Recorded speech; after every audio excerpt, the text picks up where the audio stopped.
Sizlar bilan bugungi kunda juda ham ommabop bo'lgan qo'ylar mavzusiga qaytaylik iborasining kelib chiqishi haqida gaplashamiz. Assalomu alaykum. Bu fraza rus tilidagi "Вернемся к нашим баранам" iborasining o'zbek tilidagi tarjimasidir. Va o'zbek tiliga bu ibora rus tilidan tarjima qilingan bo'lib, kundalik nutqimizda mustahkam o'rin olgan. Bu ibora o'z navbatida ingliz tiliga fransuz tilidan kirib kelgan.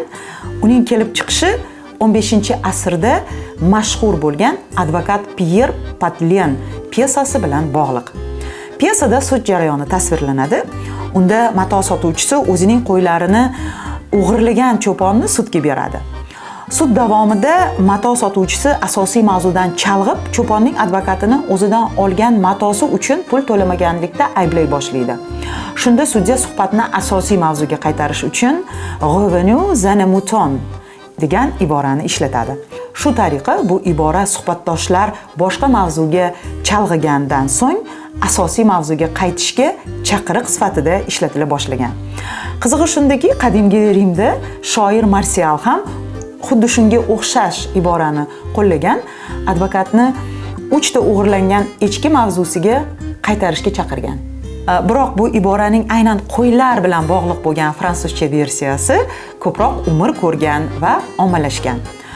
Qo'ylar mavzusiga qaytaylik iborasi ingliz tilida kontekstga qarab bir nechta usul bilan tarjima qilinadi. Ammo eng keng tarqalgan va ma'no jihatdan eng yaqin variantlar quyidagilar. Birinchisi, let's get back to the point. Keling, masalaning mohiyatiga qaytaylik. Let's get back to the point. Ikkinchisi, let's get back on track. Keling, mavzuga qaytaylik. Let's get back on track.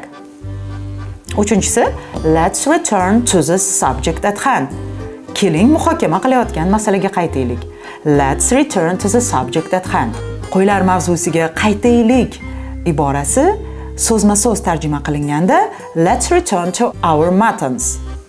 Let's return to our muttons deb tarjima qilinadi. Sizga qaysi variant ma'qul bo'lgan bo'lsa, uni o'z nutqingizda qo'llashingiz mumkin. Let's return to our muttons. Enjoy by learning.